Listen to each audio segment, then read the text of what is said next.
अभी कुछ ही दिनों पहले हम आप लोगों के लिए एक खबर लेकर के आए कि किस तरीके से भारत का कॉरपोरेट जगत 15 साल में सबसे ज़्यादा मुनाफा कमा गया है। लेकिन इसी कॉरपोरेट जगत में काम कर रहे कर्मचारी यानी कि वर्कर्स, उनकी तनख्वाहें सालाना, उसके बढ़ने का सालाना दर इन्फ्लेशन यानी कि महंगाई दर को भी मात नहीं कर पा रहा। कई कई जगहों और कई कई सेक्टर में, जिनको सनशाइन सेक्टर माना जाता है, वहां पर तो 0.8% इंक्रीमेंट हुआ है, 2% इंक्रीमेंट, 5% इंक्रीमेंट, और महंगाई दर लगातार 7% से ऊपर या उसके आसपास रही है। ऐसे में किस किस्म की राहत किसको मुहैया हो रही है और लोग किस चीज से गुजर रहे हैं, ये खबर उसका एक प्रतीक था। लेकिन आज उसी श्रृंखला के भाग 2 में हम आपको एक ऐसी खबर बताएंगे जिसको देख करके आपको लगेगा कि अरे वाह, मेरा भारत इतना महान, अर्थव्यवस्था की क्या नई कुंजी मिली है। छोटी छोटी जगहों में भी खुशहाली, बड़े बड़े ब्रांड छोटी छोटी जगहों पर, लेकिन उसके पीछे की असलियत क्या है ये आपको बताएंगे। नमस्कार, मेरा नाम है संकेत उपाध्याय और आप देख रहे हैं इशारों इशारों में। आइए सबसे पहले आपको वो खुशखबरी सुनाते हैं आज जो अखबार में छपी। इकोनॉमिक टाइम्स का एंकर पीस वो आपकी स्क्रीन पर है। इसका टाइटल है bag tag and swag, there is a new luxury parade in towns. कहने का मतलब यह है कि भारत और उसके टियर 2 टियर 3 सिटीज या और भी छोटे शहर, उनमें लग्जरी सामान के खरीद में बढ़त देखने को मिली है। अब अगर आप ऐसे देखेंगे तो ये बड़ी अच्छी खबर है, होनी भी चाहिए। ज़रूरी थोड़ी है कि लग्जरी ब्रांड सिर्फ मुंबई, दिल्ली या कोलकाता या चेन्नई, इन्हीं सब जगहों, या बेंगलोर, इन्हीं सब की बपौती है। लग्जरी ब्रांड्स लोग हर जगह खरीद सकते हैं, छोटे शहरों में भी खरीद सकते हैं। आइए देखते हैं रिपोर्ट क्या कहती है। तो इस रिपोर्ट के हिसाब से एटा से लेके करीमनगर, एटा उत्तर प्रदेश में, करीमनगर तेलंगाना में, सोलापुर यानी कि महाराष्ट्र से लेकर के सेलम यानी कि तमिलनाडु, यहां पर लग्जरी गुड्स की खरीद बढ़ गई है। और ये किस आधार पर ये रिपोर्ट आई है? देखिए, अलग अलग वेबसाइट्स हैं और अलग अलग एजेंसीज हैं जो लगातार इस चीज को नापती रहती हैं या देखती रहती हैं कि उनके क्लाइंट्स कहां से आ रहे हैं। तो इसी में एक कंपनी है जिसका नाम है टाटा क्लिक लग्जरी। टाटा जो बड़ी कंपनी है, उसका एक लग्जरी ब्रांड है जहां से आप लग्जरी सामान खरीद सकते हैं, महंगा सामान खरीद सकते हैं, ऑनलाइन भी खरीद सकते हैं। तो उसको कहते हैं टाटा क्लिक लग्जरी। अब टाटा क्लिक के हिसाब से जब उन्होंने अपनी वेबसाइट को खंगाला और देखा कि ऑर्डर्स आ कहां से रहे हैं, तो वो बड़े हैरान हुए, क्योंकि एक आम धारणा होती है ना कि शहरों से ही ऑर्डर आएंगे, मेट्रो से, महानगरों से। लेकिन उन्होंने ये पाया कि 55% कुल राजस्व यानी कि total revenue, 55% of the total revenue is coming from non metro markets. यानी कि जो महानगर नहीं है, वहां से लोग लग्जरी प्रोडक्ट्स खरीदना अब शुरू कर रहे हैं। तो लग्जरी सामान वहां पर खरीदा जा रहा है। तो उनके लिए टियर 1 मार्केट या टियर 2 मार्केट ये जरूरी नहीं है। अच्छा, अब इसके हिसाब से अगर आप देखें तो और भी तमाम ब्रांड्स हैं इसमें, जैसे कि टाटा क्लिक लग्जरी ये बता रहा है कि रोलेक्स वॉचेस और प्री ओन्ड रोलेक्स वॉचेस, जो प्री ओन्ड मतलब आप ये समझिए जैसे कि सेकेंड हैंड, लेकिन सेकेंड हैंड रोलेक्स भी खरीद लेने के लिए पैसे तो चाहिए ही ना, साधारण पैसे से ज़्यादा पैसे चाहिए। तो सेकेंड हैंड रोलेक्स वॉचेस की मार्केट अजमेर, नागपुर, यहाँ सब है। लग्जरी हैंडबैग्स, जो कुछ कुछ बैग आप ये समझिए लाख, 1.5 लाख, 2 लाख, 3 लाख, ऐसे ऐसे भी दाम होते हैं, उसकी मार्केट नाडियाड, अलीगढ़, बुल्गारी के चश्मे हों या बैग हो या और तमाम चीज़ें हों, वो एटा और करीमनगर में बिक रहा है। एटा उत्तर प्रदेश वाला और करीमनगर तेलंगाना वाला। इसके अलावा ई कॉमर्स की ये जो वेबसाइट है टाटा क्लिक, उन्होंने, जैसे कि मैंने आपको बताया, उन्होंने बोला कि 55% हमारा जो पूरा रेवेन्यू है वो नॉन मेट्रो मार्केट से आता है। टाइम वैली पोर्टफोलियो, जिनके पास ब्रांड्स हैं कार्टियर, IWC, ला कुचोर, और भी तमाम ब्रांड्स हैं, इनका ये कहना है कि इनका 40% राजस्व वो नॉन मेट्रो मार्केट से आता है। यानी कि अब ये जो भेद है महानगर और बाकी जगहों में, वो भेद अब मिटता चला जा रहा है, वो खत्म होता जा रहा है। इन वेबसाइट्स में और इन बड़ी बड़ी कंपनीज को इनका सामान बेचने में अब इनको ये महसूस हो रहा है कि हमारी मार्केट तो धीरे धीरे टियर 2 और टियर 3 शिफ्ट कर रही है, और ये हिंदुस्तान में हो भी रहा है। हिंदुस्तान में अब अगर आपको धंधा करना है तो चाहे वो गुड़गांव में बैठे हुए अपने मल्टीनेशनल कॉरपोरेशन ऑफिस के लोग हों, या बेंगलोर में हों, या हैदराबाद में हों, मुंबई में हों, दिल्ली में हों, सब बोर्ड मीटिंग्स में अब ये बात जरूर हो रही है, look towards tier 2, tier 3, tier 4 markets. हर बोर्ड मीटिंग में बिल्कुल यही बात बोली जाती है कि हिंदुस्तान में अगर आपको धंधा करना है तो असली पैसा वहां है। अब इसका मतलब क्या है? इसका मतलब यह है कि हिंदुस्तान के टियर 2, टियर 3, टियर 4 शहर में एकदम से बरकत आ गई। इतना डिस्पोजेबल इनकम हो गया भारतीयों के पास कि वो बुल्गारी खरीद रहे हैं, वो शनेल खरीद रहे हैं, वो रोलेक्स की घड़ियां खरीद रहे हैं, वो लुई वितों के बैग्स खरीद रहे हैं, छोटी छोटी जगहों पर, एटा में एलवी। तो ये सारी चीजें जो हैं मन में एक सवाल लाती हैं कि एक छवि इससे ये प्रस्तुत होती है कि भारत समृद्ध हो रहा है, और जाहिर सी बात है, क्या हमारे गांव देहात में या छोटे शहरों में लोगों को ये इजाजत नहीं है कि वो लग्जरी ब्रांड्स पहने या खरीदें? बिल्कुल है। तो अगर वहां बरकत है, तो वो बरकत अगर इन ब्रांड्स की खरीद में निकल रही है तो ये बहुत अच्छी बात है। ये रिपोर्ट ये भी कहती है कि travel retail is on the rise, यानी कि अगर आप ट्रैवल कर रहे हैं और एयरपोर्ट पर, सपोज आप दिल्ली के एयरपोर्ट पर कुछ खरीदना चाह रहे हैं, या फिर और अलग अलग एयरपोर्ट्स पर आप बुटीक स्टोर से कुछ खरीदना चाह रहे हैं, तो उसमें भी कई रिपोर्ट्स बताती हैं कि अब नॉन मेट्रो, यानी कि दिल्ली में ना रहने वाले, बेंगलोर में ना रहने वाले और तमाम और जगहों पर, छोटी जगहों पर रहने वाले लोग अब एयरपोर्ट से खरीदारी ज़्यादा करते हैं या लग्जरी ब्रांड्स की खरीदारी ज़्यादा करते हैं, हालांकि वो रहने वाले इन शहरों के नहीं होते हैं।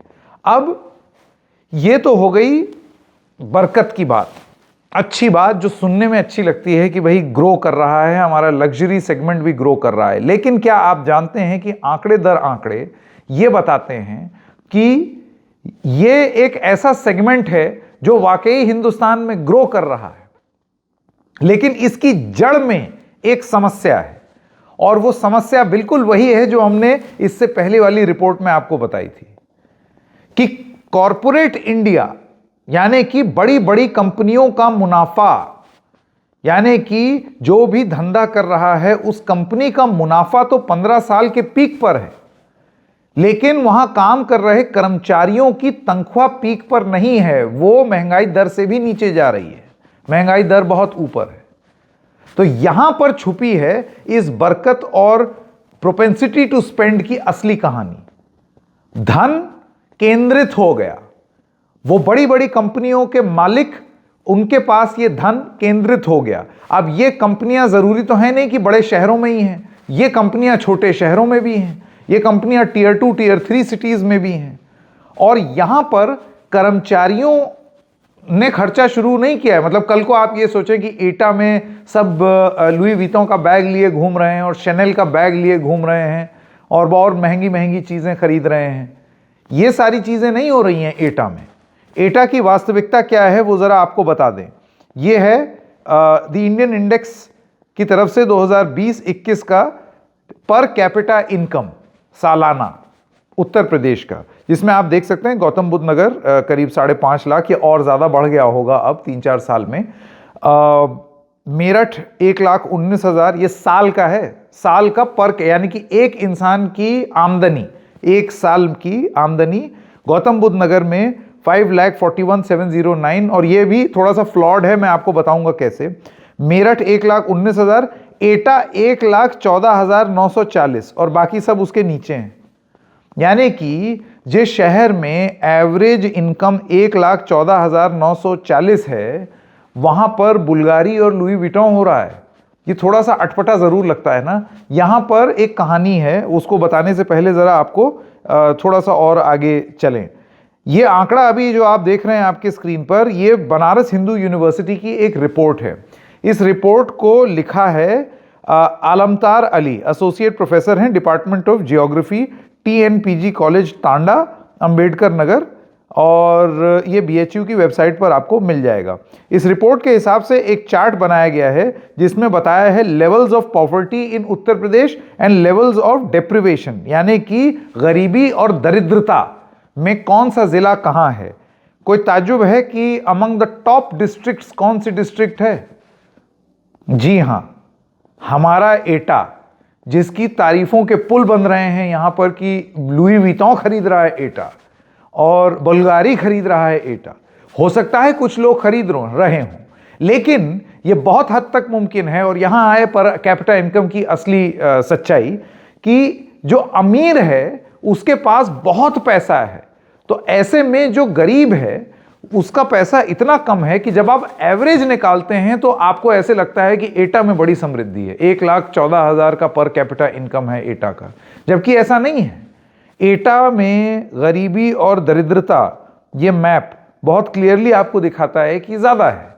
इसका मतलब धन केंद्रित है, और धन और ज्यादा केंद्रित हो गया किस बात से कि बड़ी बड़ी कंपनियां अब वो धन अपने एम्प्लॉइज को दे ही नहीं रही, उन्होंने अपने ही घर में अपने ही मुनाफे में दिखा दिया। तो बड़ा आदमी और उसके पास जब डिस्पोजेबल इनकम हो जाएगी वो करोड़ों में होगी, तो भाई ये आदमी फिर टियर 2 में भी हो सकता है, टियर 3 में भी हो सकता है। और फिर ये आदमी जब एयरपोर्ट जा करके अपने लिए 3 लाख का बैग या 5 लाख की घड़ी ले ले, या मोबलां का पेन ले ले, या मोबलां का चश्मा ले ले, या अलग अलग वेबसाइट पे जा करके इन रईसों के बच्चे कुछ कुछ सामान खरीद लें, तो क्या उसको हम लोग टियर 2 और टियर 3 सिटीज की समृद्धि की तरह देख सकते हैं? या ये सबसे बड़ी गलती होगी ये करना? कितनी गलत इंप्रेशन इससे बनता है। और इससे पहले कि कोई ऐसे ऐसे पीठ थपथपाने लगे कि वो लग्जरी ब्रांड बिक रहे हैं टियर 2 टियर 3 में, असलियत तो ये है, सारा पैसा तो केंद्रित है, तो आप लुटा रहे हैं, आप उड़ा रहे हैं।